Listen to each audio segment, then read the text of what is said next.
Ma'asyiral hadirin rahimakumullah. Alhamdulillah wa syukurillah. Kita bersyukur kepada Allah Subhanahu wa taala. Malam hari ini kita dapat kembali lagi hadir dalam pengajian kita, pembacaan kitab fikih kitab Safinatul Najah yang dikarang oleh Syekh Salim bin Abdullah bin Sa'ad bin Sumair, menjelaskan di dalam pembahasan tentang perkara-perkara yang ngebatalin wudu. Kalau kemarin telah dijelasin di dalam syaratnya wudu. Syarat sahnya wudu ada 10. Umumnya 8, tapi tambah 2 bagi orang-orang istimewa. Yang istimewa orang yang mempunyai penyakit daimul hadas, ya, atau beser. Ada 10 tambah lagi itu 2. Jadi yang pertama dari yang 10 itu, yang pertama beragama Islam. Kalian telah dijelasin kalau orang mau masuk dalam agama Islam, jangan disuruh wudu dulu, langsung aja ngucapin 2 kalimat syahadah. Pokoknya jangan diribetin. Orang mau masuk ke dalam agama Islam jangan diribetin, udah langsung aja, jangan pakai ditanya. Ya diinterogasi dulu tinggal di mana, jangan mata-mata nih orangnya. Jangan, udah biarin aja. Allah yang hukumin dah. Artinya dia biar Allah yang hukumin. Dia masuk Islam terima. Ya, punya ada lagi begini nih, kita lagi mau ada mau pemilihan orang, kadang-kadang penyelusup gimana, biarin udah, mau masuk Islam dia. Ada yang maksa apa enggak, ada udah panggil beberapa orang, suruh dia mengucapin 2 kalimat syahadah, udah dijelasin pada itu. Kalau dia udah masuk Islam baru suruh wudu. Mandi wajib gak? Kalau dia punya hadas janabah, dulunya wajib mandi. Tapi kalau kagak nggak wajib. Sunnah mandi setelah masuk ke dalam agama Islam. Tapi kalau dia pernah punya hadas junub di masa kekafirannya dia, maka tatkala dia masuk ke dalam agama Islam wajib mandinya, jadi wajib. Ya, mandinya jadi wajib. Mau sholat, wudu dulu. Wudu yang dia kerjain sebelumnya kagak sah. Kemarin sudah jelasin itu. Kemudian tamyiz. Apa makna tamyiz? Tamyiz banyak definisinya. Anak kecil yang sudah dapat mengetahui bahwa ini bahaya buat dirinya dia, ini tidak. Itu namanya udah tamyiz, dan ngerti begitu. Ya, kalau belum ngerti, wudunya tidak sah kecuali kemarin telah dijelaskan dalam satu perkara, tatkala dia mau melaksanakan daripada tawaf, kita wuduin terlebih dahulu biar dapat ganjaran pahala buat orang tuanya. Kemudian yang ketiga telah dijelasin juga pada kesempatan yang lalu, wan naga'u anil haidi wan nifas, suci daripada hadas haid dan hadas nifas. Ya. Kemudian yang keempat, nggak boleh ada sesuatu yang dapat mencegah jatuhnya air ke kulit atau rambut atau kuku, nggak boleh itu ada itu. Apa aja yang mencegah, mau cat atau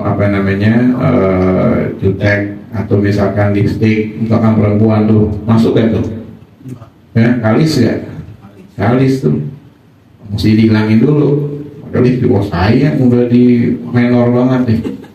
Masjidnya yang mahal lagi, sayangan mana dia yang ibadahnya, dia sholatnya nggak sah akhirnya. Kalau mau wudu dulu deh, ya kalau dia mau. Kalau dia nggak dia kagak wudu dulu, nggak ada wudu, mau sholat nanti wajib dihilangin tuh semuanya, make upnya, bedaknya dihilangin. Kalau dia udah pakai jutek misalkan dihilangin dulu. Makanya kalau emang begitu, ya dalam keadaan dia kagak sholat nggak apa-apa itu, dia bebas. Tapi kalau dalam keadaan dia tak sholat harus hilangin semua tuh, nggak boleh. Syaratnya wudu nggak boleh ada sesuatu yang dapat menghalangi jatuhnya air ke situ. Kemudian juga yang kelima, nggak boleh ada sesuatu dalam anggota tubuh kita apa-apa yang dapat merubah air, sifat-sifatnya air. Ya, air itu sifatnya bagaimana? Nggak ada nggak butek sabun. Kadang-kadang kita mandi, ya mandi janabah, kita basahin sabun dulu, sampuan dulu, baru kita siram. Niatnya di situ, nggak boleh tuh. Sampai hilang dulu, baru kita niat. Sampai hilang dulu, nggak apa-apa ya. Sabun yang pertama, misalkan disabunin pertama kali dia mandi, ya habis disabunin, dihilangin dulu tuh sabun-sabunnya, baru dia ya niat. Nanti ada janabah di situ. Tapi kalau dalam keadaan kelepotan sabun, kemudian dia niat, tapi kalau hadasil akbar itu tidak sah. Kenapa? Karena sabun itu dapat merubah sifatnya air. Bukan dikatakan air mutlak lagi itu, ya air sabun, maka nggak boleh. Wa amma yamna'u sulma ilal basyara. Kemudian yang kelima itu wa alla yakuna ala udhun ma yughayyirul ma. Apabila ada sesuatu yang dapat merubah daripada warna air. Kemudian yang keenam wal ilmu bi fardiyatihi, dan harus mengetahui wudu yang kita lakukan ini adalah wudu yang difardukan. Kalau dia ragu, baik ragu tentang wajibnya wudu atau ragu dalam arti wudu yang mau dikerjain ini sebetulnya harus, mereka nggak tahu deh. Ini udah wudu belum sebelumnya, ini nggak tahu deh. Ini nggak tahu daripada sebelumnya. Kalau misalkan seperti itu, dia nggak tahu daripada sebelumnya, wudunya kagak sah. Maka wudunya kagak sah. Harus dia yakinin dulu begitu. Jadi gimana yakinin? Ya udah di kamar mandi deh, kencing deh. Oh nggak mau kencing, pegang kemaluannya. Dengan perkara yang batalin wudu nanti akan dijelasin di sini. Yakin tuh batal wudunya. Tapi kalau dia ragu nih, kita di majelis nih, misalkan belum sholat isya, dari maghrib kita di rumah sholat isya, nanti kelar ngaji kita sholat isya, inti habis di majelis di sini batal mereka gak nih wudu. Nanti wudu, sekarang ini wudu, waktu ini wudu, ngiyakinin gak nih wudunya, wah harus dikerjain. Kalau misalkan dia ragu, sebetulnya sih nggak batal, cuma kayaknya sih batal. Yakin nggak? Yakin. Berarti belum yakin bahwa wudu yang akan dilaksanakan itu batal. Makanya batalin. Bukan harus dibatalin. Dalam arti kalau misalkan dia wudu nggak pakai dibatalin ya, misalkan ya dia wudu, kemudian waktu dia sebelum dia wudu dia belum tahu nih batal apa kagak nih wudu. Kemudian dia wudu, ternyata habis dia wudu baru dia ingat benar ternyata emang batal itu. Ternyata emang wudunya kagak sah. Karena sebelum wudu harus mengetahui wudu yang akan dilaksanakan ini adalah fardu. Wudunya wajib untuk dilaksanakan. Jadi jalan keluarnya batalin udah. Batalin wudunya, yakin batal wudunya, kemudian dia wudu. Tapi kalau misalkan dalam keadaan dia ragu, dia ada wudu perak, kemudian dia wudu, ternyata dia yakin bahwa wudunya belum batal, nggak apa-apa yang gitu. Wudu yang kedua nggak ngebatalin wudu yang pertama, wudu yang kedua nggak ngebatalin wudu yang pertama. Itu dikatakan wal ilmu bi fardiyatihi, harus mengetahui tentang fardunya daripada wudu. Kemudian yang ketujuh, wa ana ya'taqida fardhan min furudiyas sunnah, nggak boleh meyakinkan salah satu fardu wudu itu sunnah. Fardu wudu ada 6, dari niat, basuh wajah, tangan, kepala, kaki, tertib tuh begitu tuh, tertib yang ke-6. Nah itu harus kita yakinin. Nggak boleh kita meyakinkan salah satu dari 6 sunnah, nggak boleh. Meyakinin, bukan nggak dikerjain, cuma dia yakinnya dia ini kagak wajib, bukannya fardu, nggak sah wudunya.